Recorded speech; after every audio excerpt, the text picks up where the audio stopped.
Well, good day, everyone, and welcome to another Tuesday. This happening to be Tuesday, May the 12th. Can you believe that we're almost already 2 weeks into May? Oh boy, it seems like that winter storm was not too far in our past, but I'm certainly glad it is. And believe it or not, today Mr. Sunshine is actually visiting us, so it can't be all that bad. Still a little cool outside, but hey, we'll take the sun anytime. This is Doug Fagan, your volunteer reader, coming to you today from the studios of the Audible Local Ledger here in Deer Crossing in sunny and cool Mashpee, Massachusetts. So to begin today's broadcast, let's start, as we always do, by taking a look at the weather for today and the rest of the week. As we're experiencing now, it's mostly sunny, and it's going to stay that way for the day. We're going to have a high today in the high 50s. At 58 degrees. Tonight we have a full moon and it's going to be mainly clear, so that'll be nice as well. Tomorrow, a similar temperature today at 58, variable clouds and sunshine. So Mr. Sun will return for a while tomorrow as well with a similar temperature as today. Thursday, Friday, well, yeah, you guessed it, the rain returns. 57 degrees on Thursday is a high with periods of rain throughout the day. Friday, 60 degrees. We finally get back to the 60s. Cloudy with another chance of rain. Saturday, our temperature bumps up another 8 degrees to 68 degrees, 10 degrees higher than today. A morning shower, otherwise just overcast as it's been. Hopefully the wind will stay down, because that's been a real pain in the neck lately as well, except for the last couple of days, which is a good thing. Taking a look at some weather temps across the South Shore and the Cape, starting first with Plymouth on the South Shore, you're going to have a high of 61, Buzzards Bay 60, Wareham 63. These are high temperatures for these locales today. Crossing the bridge slowly, if you're going on the Bourne Bridge, over onto Cape Cod, we have 57 at Sandwich as a high, 60 at Mashpee, 59 in Falmouth, 58 in Barnstable, Hyannis, and Dennis. Going out to the elbow of the Cape at the quaint town of Chatham, we have 58, 57 as a high in Brewster, 56 at Eastham, 55 at Truro, and 56 degrees as a high at Race Point in Provincetown. 50 degrees is your water temperature in Cape Cod Bay today. I'd still suggest not swimming unless you have a wetsuit, although the waves are very minimal at 1 to 2 feet. Wind direction northeast 7 to 14 knots. Rather swim in Nantucket Sound? Well, the temperature is about 6 degrees cooler at 56. Wave heights 2 to 4 feet, and wind direction north-northeast 6 to 12 knots. All right, heading out to the islands, we have as a high at Oak Bluffs on Martha's Vineyard, 60 degrees, 59 is a high at Edgartown. Going out to Nantucket, 56 degrees at Secaucet, 58 degrees at Nantucket Village. So, if you've got some errands to do and you want to avoid raindrops, today and tomorrow might be your best bet, because Thursday and Friday we're going to have periods of rain, more so on Thursday than Friday it appears, and Saturday warm temperatures at 68, but still cloudy and dreary. So today and tomorrow are your best bets to enjoy the sunshine and to get out and about, do whatever it is you have to do. All right, friends, let's turn now to page 1 of today's Tuesday edition for May 12th of the Cape Cod Times. We'll begin, as always, with articles of local, regional, or state interest, and then move to articles that are of national or international interest. Well, here on page 1, I see we have a couple articles of local interest, And kind of strangely, this first one is headlined by Santa Holidays on Cape Cod. Just below that headline, there's a picture, and it says, above, Santas, Mrs. Claus, and elves are all smiles for a group photo. Left, after the photo, Santas line up for cookies and milk, a staple for Santas delivering Christmas gifts, as the 22nd annual Northeast Santa Family Gathering was held over the weekend of May 9th at the Doubletree by Hilton Inn in Hyannis. About 80 Santas, Mrs. Clauses, and elves from all over the country came to Hyannis for the weekend that includes karaoke, best dressed competition, vendors, workshops, and various other activities. The event also collects toys and funds. This year, the money raised through auction items and other events will go to George Martin's daughter, Tiffany. Martin, known as Santa George, died March the 9th, and he started the gathering in the year 2002. He began portraying Santa in the year 1969 at the age of 16. So that picture and the words underneath it is basically the article about the headline, which is kind of strange because it's a huge headline and a very little reference other than the article I just read for you.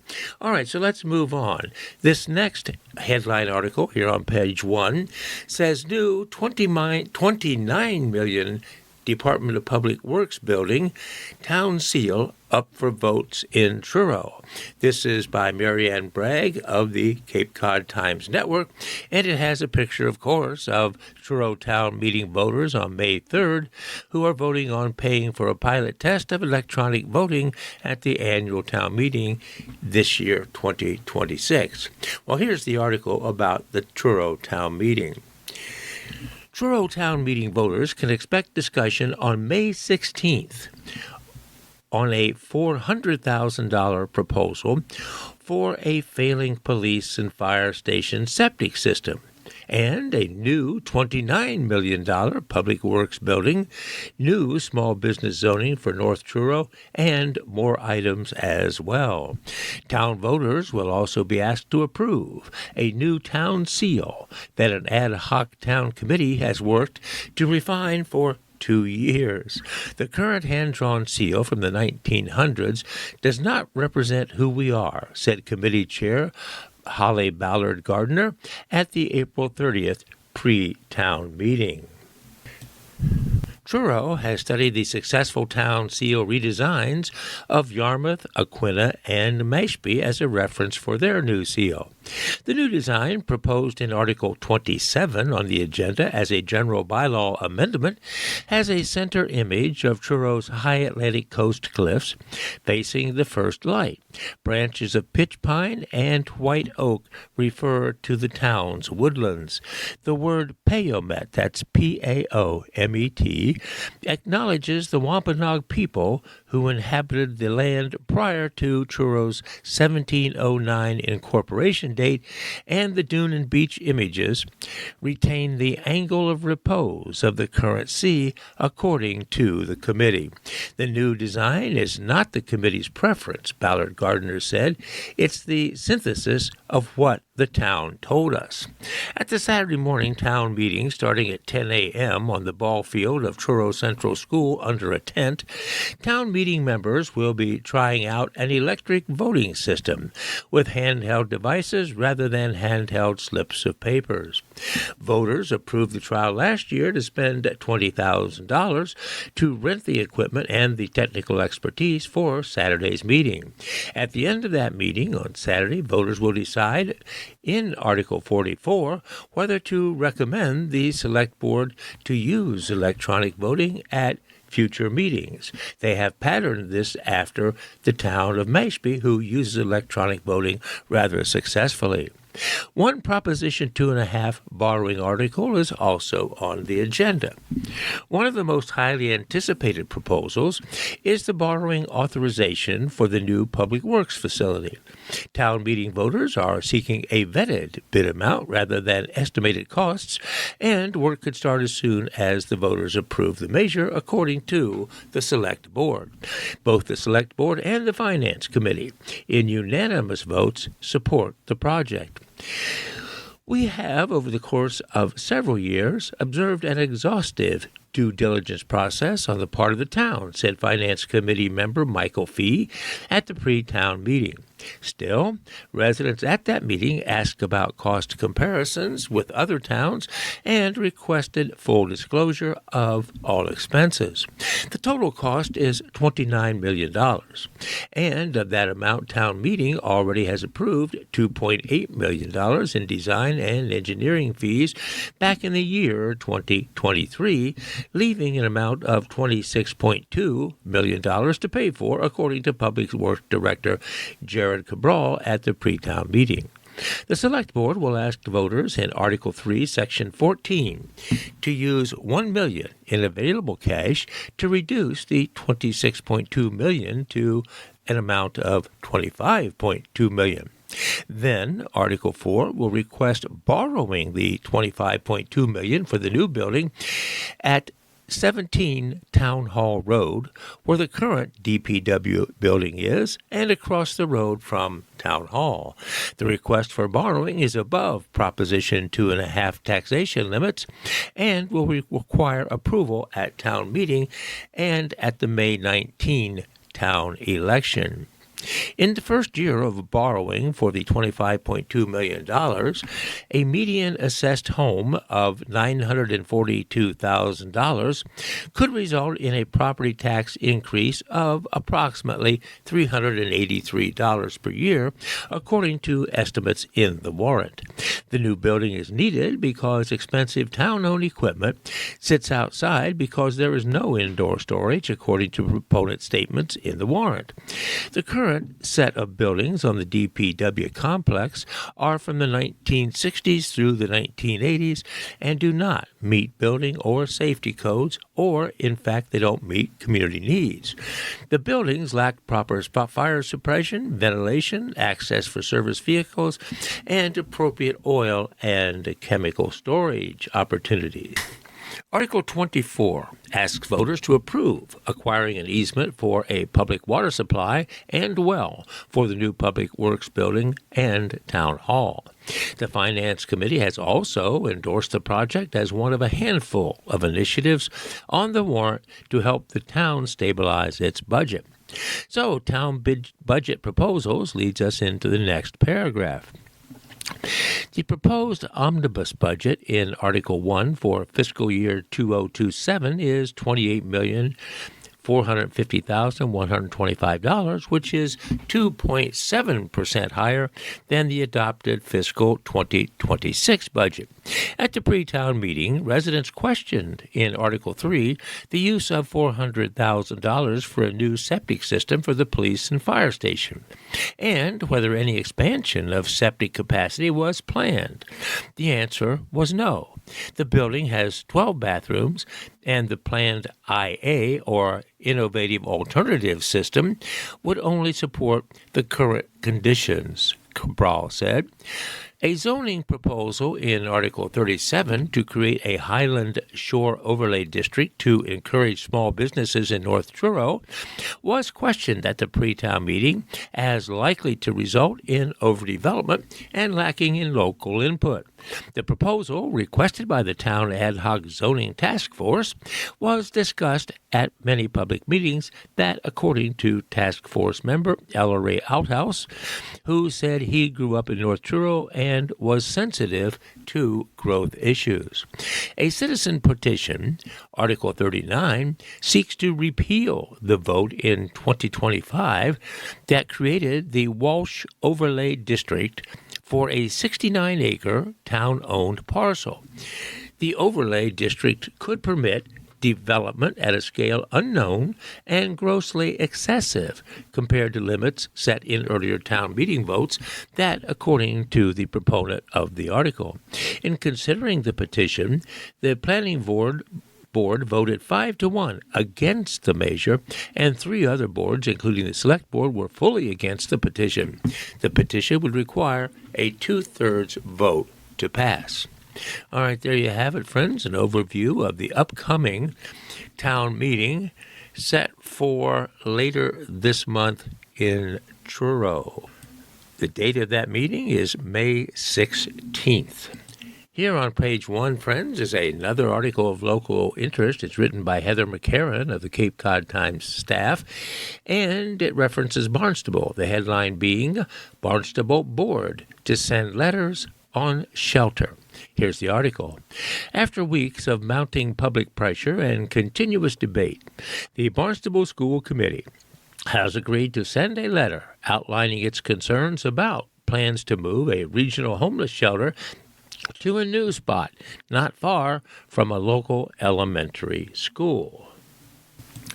The vote came at the board's May 6 meeting at the close of a discussion with school attorney Mark Terry, who advised members on the limits of the committee's legal authority to intervene, while affirming that they could formally pass along any worries related to student health and safety. Those concerns center around a plan by Housing Assistance Corporation and Catholic Charities of the Diocese of Fall River to move the St. Joseph House homeless shelter from its current residence of 77 Winter Street to a building HAC owns at 460 West Main Street in Hyannis, about a football field away from Hyannis West Elementary School. The building is newer and offers more space and better accessibility for the shelter's elderly and disabled guests, according to the Housing Assistance Corporation CEO, Alyssa Magnotta. The plan to renovate the building, which has an approved building permit, is opposed by local businesses and homeowners. Neighbors are mounting a campaign to appeal the permit. In a written statement May 8th, Magnotta responded to the board's worries, saying, "While we remain committed to working with school officials and neighbors of 460 West Main Street, it is important to place concerns about school proximity in context," she said. The existing St. Joseph House is 0.3 miles from Sage Montessori, 0.4 miles from Barnstable Innovation School and the Hyannis Youth and Community Center, and 0.6 miles from Sturgis East Charter School. So the statement, current shelter had no incidents involving students, leads us into the next paragraph. There has never been a single complaint or incident involving shelter guests impacting students at any of these locations, Magnotta said. Magnotta also said the new site on West Main Street is more or less in the same neighborhood as the existing shelter. The new site remains within the same downtown corridor where schools, healthcare, and human services have long coexisted, she said.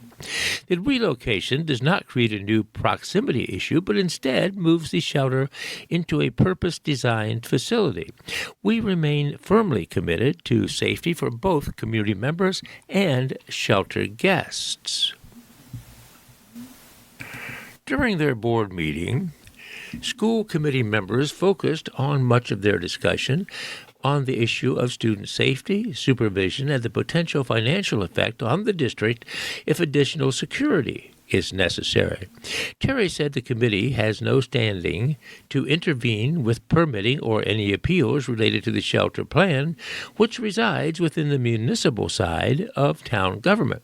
However, he said the board can express those concerns in a letter, and it can share that letter not only with other town officials, HAC, and Catholic Charities, but also with the school community at large. Committee members say speaking up falls squarely within their responsibility. A central responsibility of the school committee is the health and safety of the students in the town of Barnstable.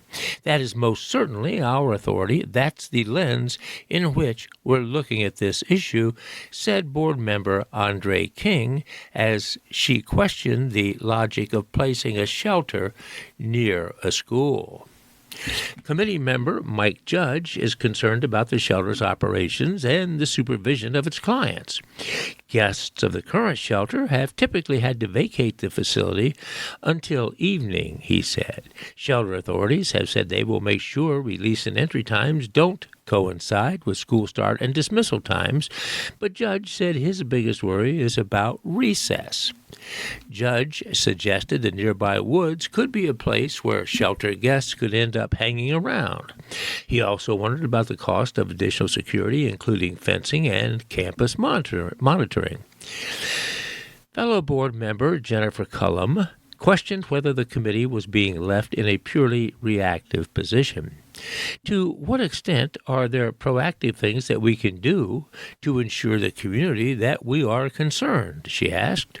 Terry repeatedly cautioned the committee could not directly intervene in zoning or permitting decisions and warned against actions that could stray beyond the committee's authority, such as suggestion that the board share its concern with other towns that have been asked for financial support for the shelter project through their Community Preservation Act funds.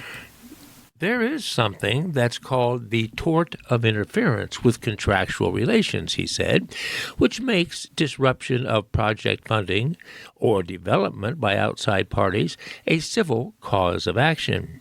At the same time, Terry advised that the committee could legally express concerns through a formal letter if it stays within the scope of school-related safety issues. Judge introduced a motion to authorize Board Chairwoman Kathy Bent to draft that letter, which ultimately passed unanimously.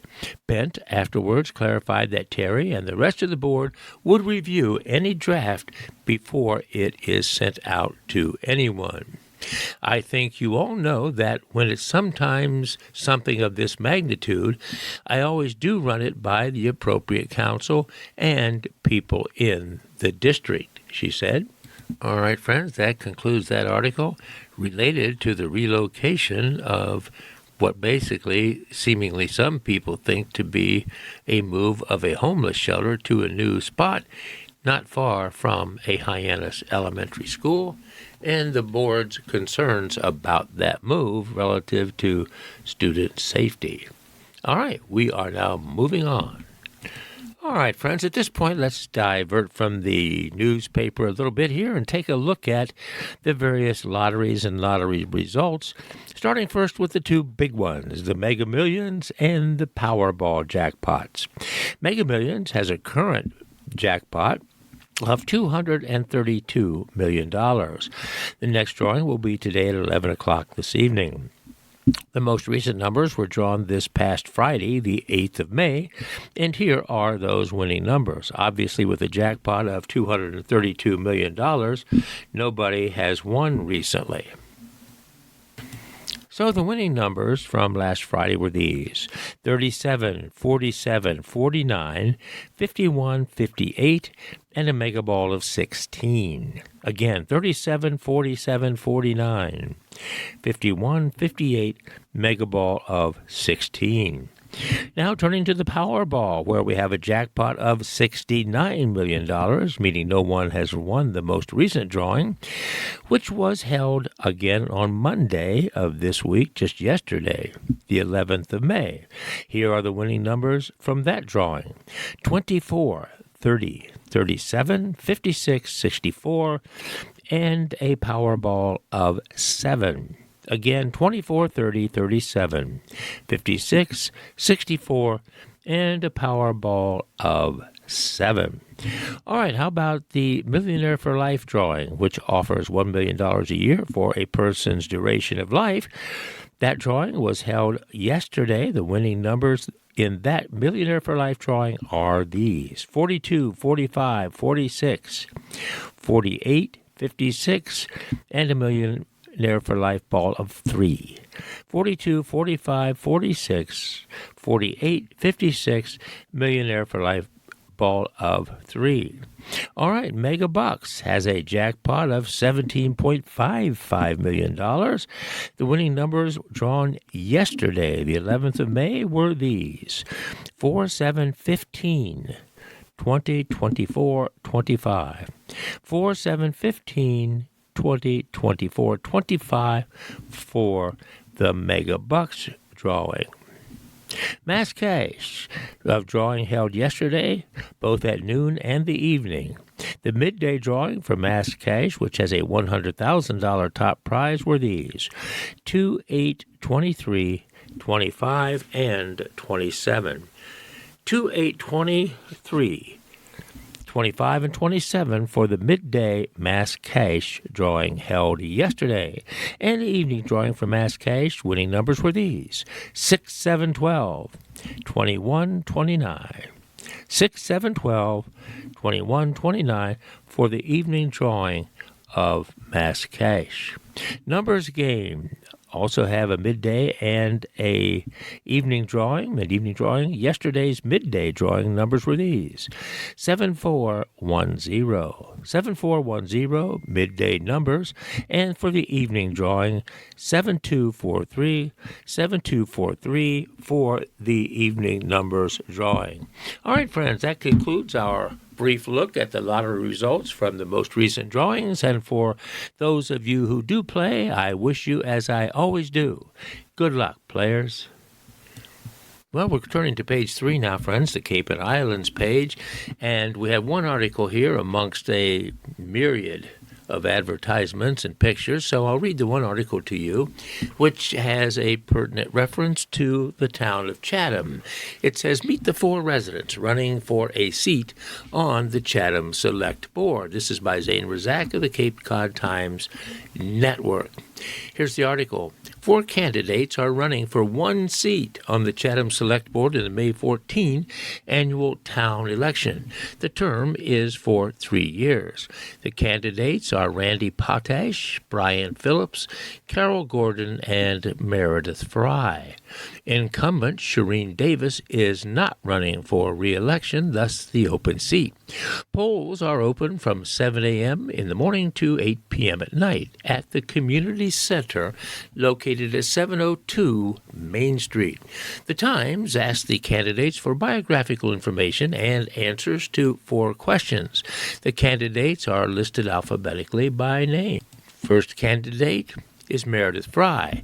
She's 60 years of age, and her length of residence is this: I have lived in Chatham my whole life as both a summer resident and during the off-season. I moved to Chatham as a full-time resident 24 years ago. So what about the work and employment? Well, she's the mother of 3 children, a former assistant varsity lacrosse coach at Nauset Regional High School, middle school soccer coach at Chatham Middle School, park and recreation commissioner for the town of Chatham for 20 years, chair of the Parks and Recreation Commission for 11 years.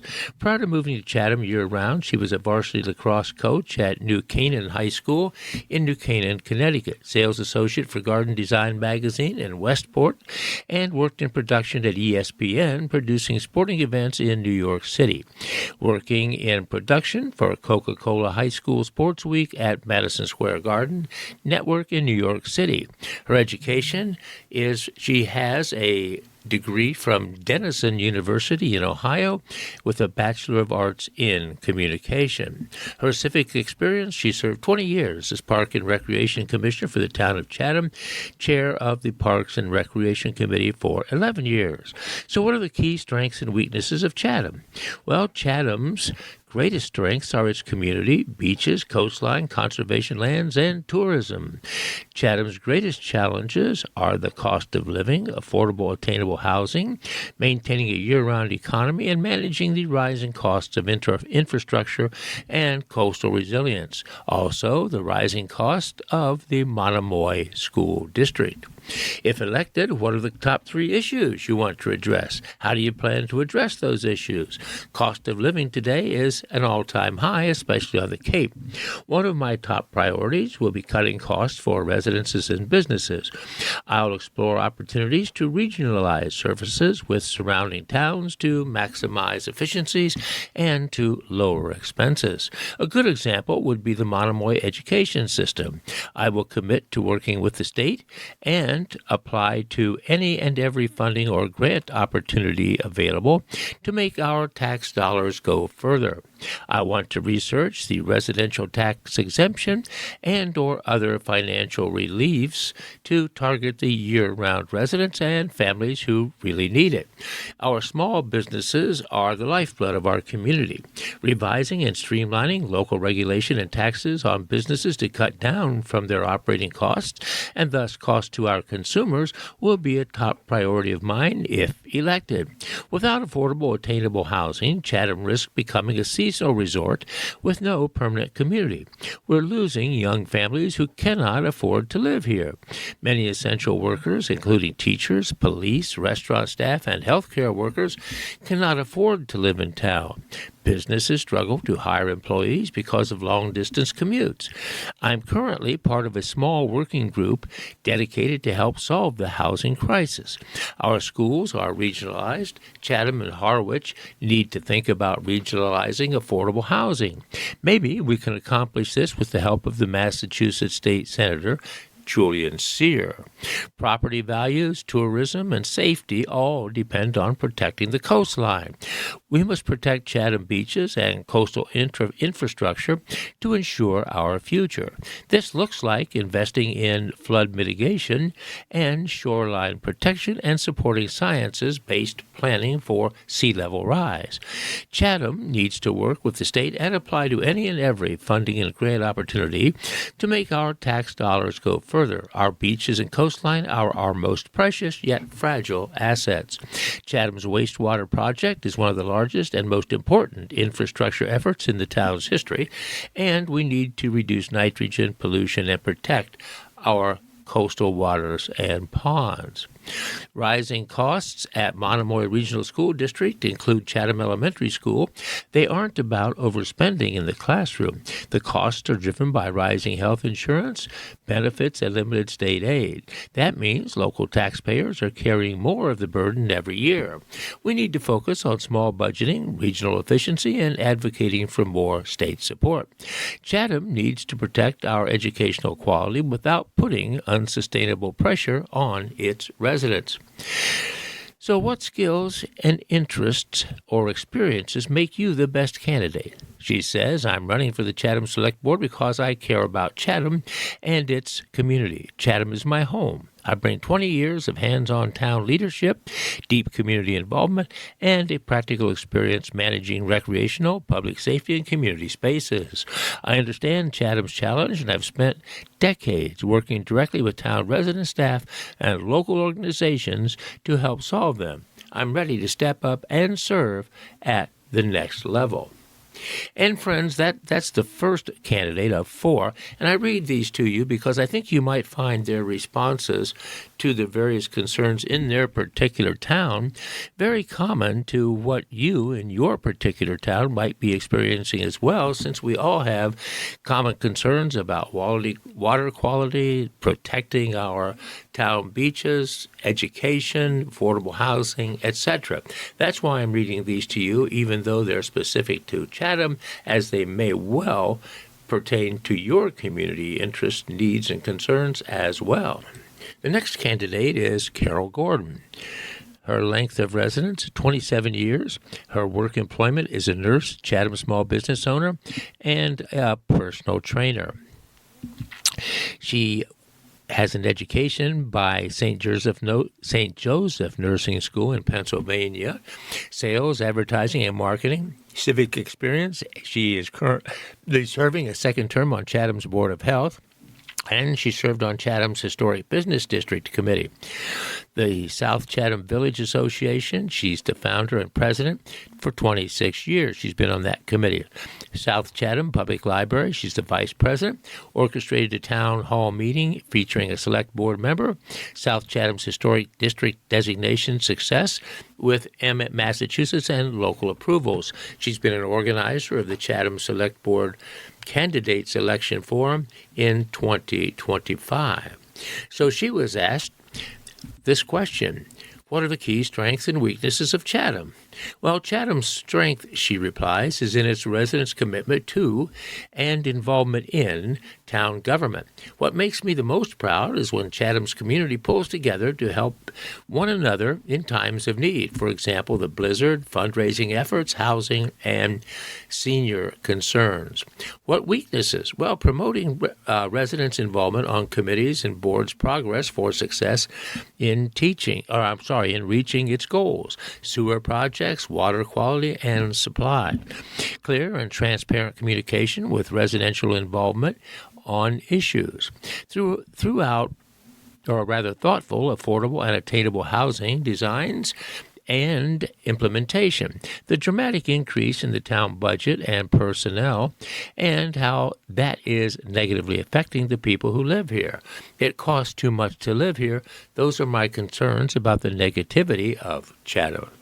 Another question: if elected, what are the 3 top issues you want to address? First of all, she says, water. Support all efforts toward protecting safe quality and quantity of our water, protecting our streams, ponds, marshes, and ocean. Create adequate storage facilities and staffing.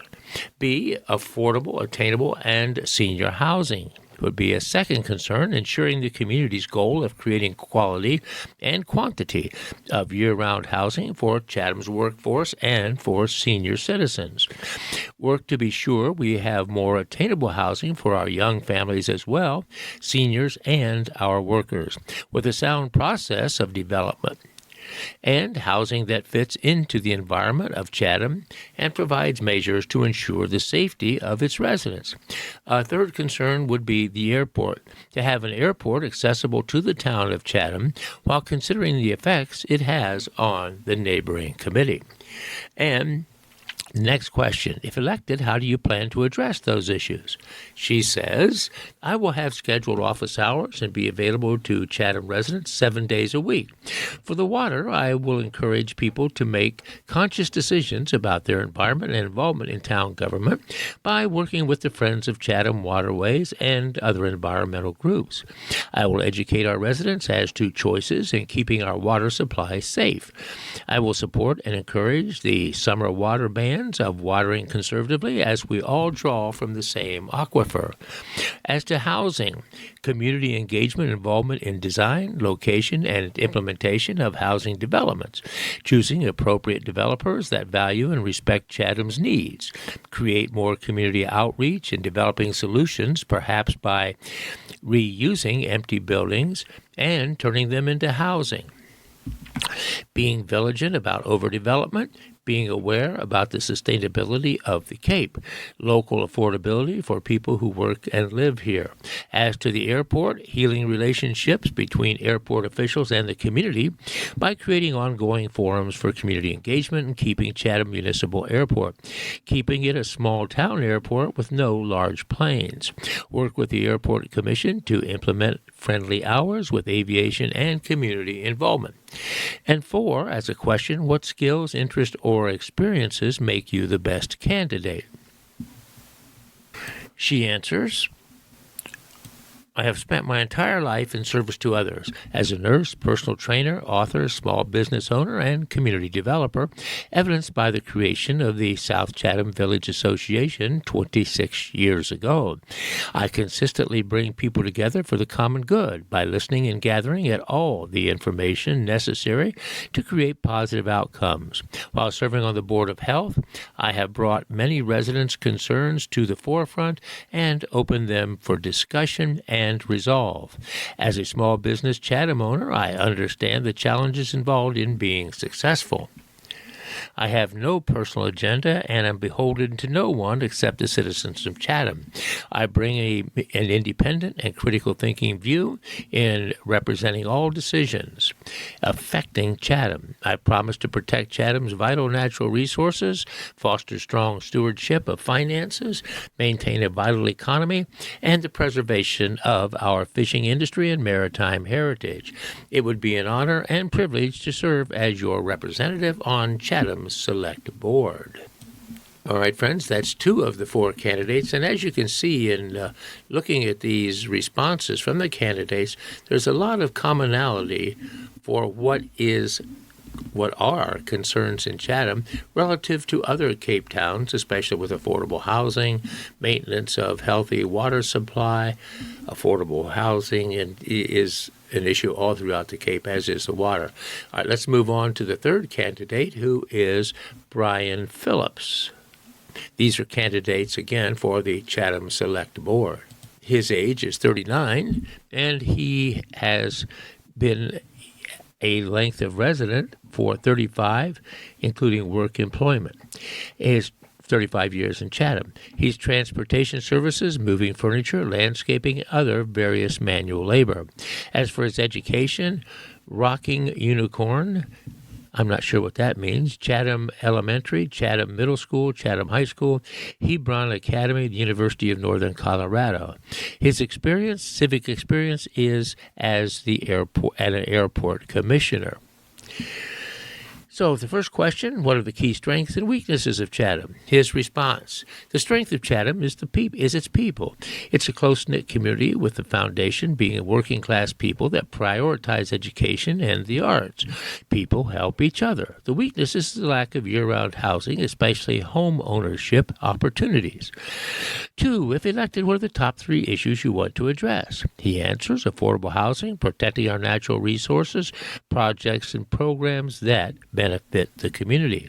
If elected, how do you plan to address those issues? He responds: my goal is to create affordable housing using the infrastructure we already have.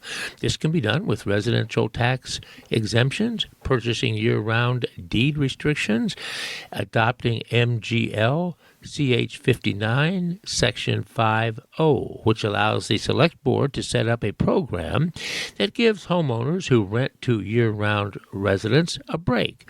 Moving forward, the only housing projects we do should be home ownership. In order to protect our waterways, drinking water, and salt marshes, 2 major things need to be done. Hooking up to town sewer needs to be streamlined. This would involve town employees helping homeowners fill out the paperwork for the Aqua Fund, which is a 0% loan to pay for the hookup and to provide more financial assistance if necessary. We also need to take a hard look at what kind of lawn fertilizers we use when nitrogen seeps into our groundwater. It can turn to a carcinogenic, which can give you cancer, of course. It's also horrible for our waterway and ecosystem, as nitrogen levels are way too high. It makes it so selfish that we can't reproduce. I would like to see more programs for seniors and implement a senior lunch program, as well as find suitable areas for a dog park. One of my other main goals is to get younger people involved in town politics. Another question: what skills, interests, or experience make you the best candidate? His answer: well, in my early 20s, I was a car buyer in a large-scale operation that exported high-mileage Toyotas to Africa, which was necessary to build their automotive infrastructure. In my early 30s, I was part of a large-scale operation of buying, selling, and exporting cryptocurrency mining equipment that was needed to build the infrastructure necessary to process cryptocurrency transactions. I have a firm grasp on the global economy and economics in general. I work hard, am a team player, and lead by example. I grew up in Chatham, so I have a strong connection to the town and to its well-being. And finally, candidate number 4 is Randy Potash. He's 66 years of age. He's been in Chatham 12 years, originally from Medford, raised as a child in Peabody. His work and employment, the law offices of Randy Potash since 1997 in Lynn, Massachusetts, and currently in Hyannis. Prior to that, I was a personal trainer and registered respiratory therapist at Massachusetts General Hospital. His education, Massachusetts School of Law, a Juris Doctorate, and the Law Review of the University of Massachusetts at Lowell, where he earned a Master of Science in Health Services Administration, University of Mass at Amherst, a Bachelor of Arts in Journalism and Psychology, Northwestern University Accelerated Respiratory Care Program. Civic experience, Chatham Zoning Board of Appeals, Chair, Vice Chair, and Special Chair for Affordable Housing Applications, 5 years. Presently serving Chatham Human Services Committee member, Vice Chair, Barnstable County Assembly of Delegates for 7 years, including the following leadership roles: Speaker, Deputy Speaker, and Public Services Chair.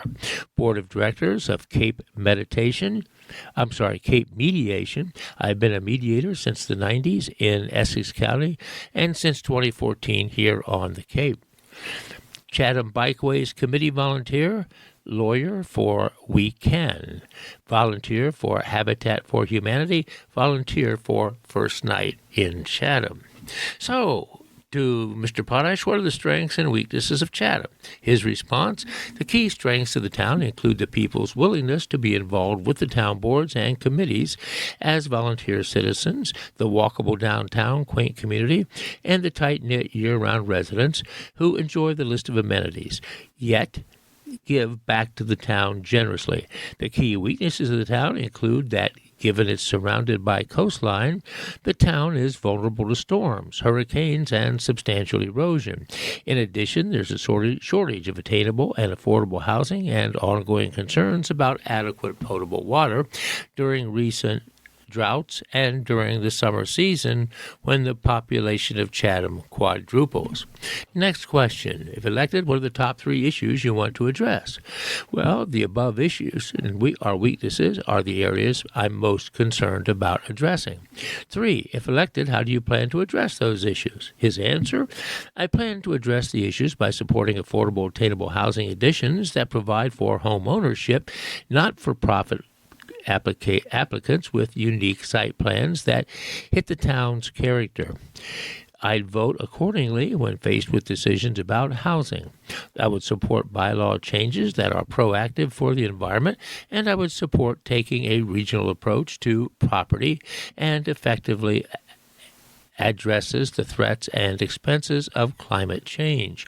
I would support measures to educate and encouraging water usage rules that respect conservation, especially during droughts. I would also advocate for the town by adding a bylaw that provides for all town properties to use native plantings. I would also recommend the exploration of the feasibility of adding a 3rd water storage tank, given that the 2 existing tanks go out of service for maintenance and repair one at a time periodically. In addition, I'm in favor of a review of the board and committee selection process and the review of the committee handbook because they have not been updated in some time. So what skills, interests, or experiences make you the best candidate? Well, my education, training, and background, along with my wide range of civic experiences on town boards and committees, make it evident that I'm committed to helping the town to be the best it can be for everyone. In particular, my experience as a professional mediator positions me to work collaboratively with colleagues, staff, and public towards solving problems and providing solutions and getting results done for the community. For example, as chair of the zoning board, I worked with colleagues through months of hearings and negotiations to finally deliver 48 places of affordable housing for people to call home. As vice chair of the Human Services Committee, I worked with members to create 2 full-time behavioral health counselors, one for adults and one for youth. At the county, I worked with stakeholders to vastly improve the dredge program, which functions to keep waterways open and replenish the beaches with sand. I asked the voters to support me and thus to hold me accountable. All right, friends, and even though that's pertinent only to the town of Chatham, as you can see, there are among these candidates' concerns and priorities very much a commonality of issues that relate across all Cape Towns. Well, friends, somewhat surprisingly, we do have one obituary today, and I'll read that for you now. It includes a picture of Albert Walls, W-A-L-L-S, with a date line of Barnstable. Here's the obituary. Albert Joseph Walls, 82, of Barnstable, passed away peacefully at home surrounded by his family on May 7th. He was born on May 28th in 1943 to Francis and Beatrice Walls. He was a graduate of Barnstable High School, class of 1962. Upon graduation, he joined the Navy and honorably served his country as a Beachmaster, Unit 2 in Little Creek, Virginia, from 1962 to 1966, where he met his wife, Alice, and returned to Barnstable, where he raised his family. Albert worked for AmeriGas for 40 years. He was an avid golfer, hunter, and bowler. He was also a member of Hyannis Golf Club for several years. He is survived by his loving wife of 59 years, Alice, his 3 children, and his son-in-law, Roger Weedig. He's affectionately known as Grampy to his 4 grandchildren, Corey, Amanda, Brady, and Allie. Visiting hours will take place at Doan Beal and Ames Funeral Home, 160 West Main Street in Hyannis on this Friday, May 15th, 2026. From 11 in the morning to 1 p.m., which will be immediately followed by 1 p.m. service. Burial with U.S. Navy military honors in Comaquid Cemetery on Mary Dunn Road in Barnstable will follow the service. That, friends, is the obituary of veteran Albert Walls of Barnstable. This next article, friends, is of a national or international interest, both. It says, hope for a ceasefire are fading. Trump says the Iran truce is on life support after the new proposal being presented by Iran. This is a Reuters news agency article, and it says, Iran has called for an end to the war on all fronts, including Lebanon, where U.S. ally Israel continues their strikes. This article has a dateline of Washington, and here it is. President Donald Trump said on May 11th that a ceasefire with Iran was on life support after Tehran's response to a U.S. proposal to end the war made clear the two sides were still far apart on a number of issues. Iran has called for an end to the war on all fronts, including Lebanon, where U.S. ally Israel is fighting Iran-backed Hezbollah militants. Tehran also demanded complete compensation for war damage, an end to the U.S. naval blockade, a guarantee of no further attacks, and resumption of Iranian oil sales. Tehran also emphasized its sovereignty over the Strait of Hormuz, where it has shut down shipping traffic that normally carries 1/5 of the world's oil and gas supplies. Trump said Iran's response threatened the status of a ceasefire that has been in place since April the 7th. I would call it the weakest right now after reading that piece of garbage they sent us. I didn't even finish reading it, said Trump, who has repeatedly threatened to end the ceasefire. The United States had proposed an end to fighting before starting talks on more contentious issues, including Iran's nuclear program. Tehran defended its stance on May 11th, saying, "Our demand is legitimate." Foreign Ministry spokesman Email Baghai said. Iran's parliament speaker, Mohammad Bakr Kalbaf, said that Iran's armed forces are ready to respond decisively to any act of aggression. Brent crude oil futures were up 3% to more than $104 a barrel as the deadlock left the Strait of Hormuz largely closed. Before the war began on February 28th, the narrow waterway carried 1/5 of the world's oil and liquefied natural gas and has since become a pressure point in the conflict. Disruption caused by the near closure of the strait has forced oil producers to cut exports, and OPEC oil output dropped further in April to the lowest in more than 2 decades, so shown by a Reuters survey. The United States on May 11 also imposed new sanctions on individuals and companies it said were helping Iran ship oil to China, part of the efforts to cut off funding for Tehran's military and nuclear programs, while also warning banks about attempts to evade existing curbs. So a trickle of shipping through Hormuz. Traffic through the Strait of Hormuz is at a trickle compared with before the war. Shipping data on Kepler and LSEG showed that 3 tankers laden with crude exited the waterway last week, with trackers switched off to avoid an Iranian attack.